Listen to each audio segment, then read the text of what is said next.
I absolutely love Vinyasa yoga. When I first started out, I tried a couple kind of slower styles, and what really drew me to Vinyasa was it was almost more play-like. The creativity that the teachers could do, transitioning from one posture to the next, and it's just this fun, flowing movement. You know, the word "flow" is in the title for a reason. So that's what I really enjoyed about it. You know, building the strength, the stamina, and all the things that come with it. But it's kind of like yoga play. And it's amazing how much of a workout you can get in just the space of a tiny little mat.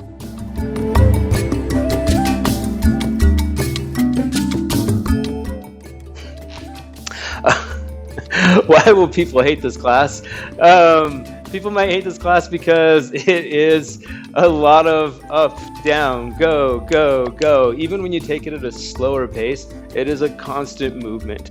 And if you don't like push-ups, you're gonna hate chaturanga.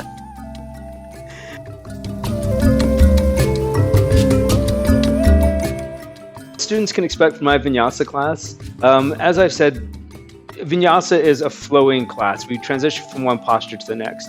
But in a lot of more modern classes, they've taken kind of the yoga out of Vinyasa flow yoga, where it's more an aerobic exercise done with yoga names. And what I really try to do is I love the flowing motion, but if you don't take time to settle into the posture, this is where we get things like repetitive motion injuries, and you really can't receive the full benefits. So I definitely still love to do a nice flowing class using the breath to transition from one sequence into the next, but we're going to take our time and fill our way into the posture before we make that transition.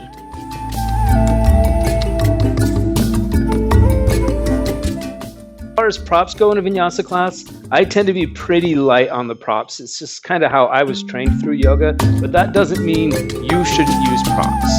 They're amazing, and the reason why is that you can maintain the integrity of the posture.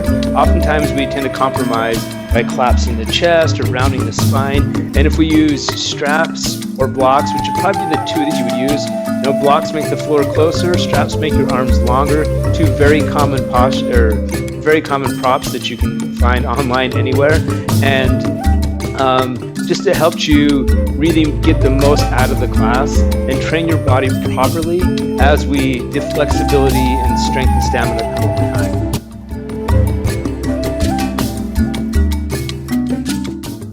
Vinyasa flow really can be good for anyone, but thinking about it in terms of yoga, knowing that you need to be able to honor your body and realize when a posture or a pace isn't serving you. So generally, Vinyasa tends to be for people who are a bit more athletic, who want to maybe work up a little bit of a sweat. It is probably the more vigorous style of yoga that we offer, or that there really is.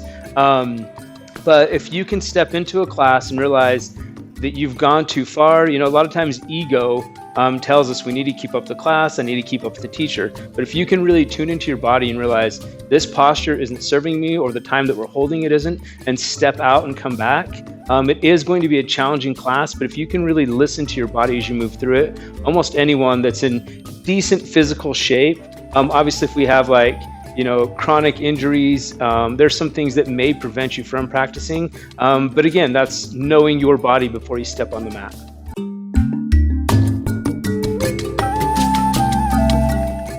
A few things to think about as far as cautions before you begin a Vinyasa practice is there is going to be a lot of weight bearing onto the wrist. Very common is the sun salutations. If you're unfamiliar with these flowing sequences, chaturanga is a big one, which is basically like a yoga push-up, up dog, down dog. So in the flowing sequence, there is a lot of weight into the wrists, and it does require some upper body strength. There are modifications that we can offer that make those much more approachable while you build that strength. But if you're coming in with a pre-existing condition, you may want to start with a different style and work up to Vinyasa.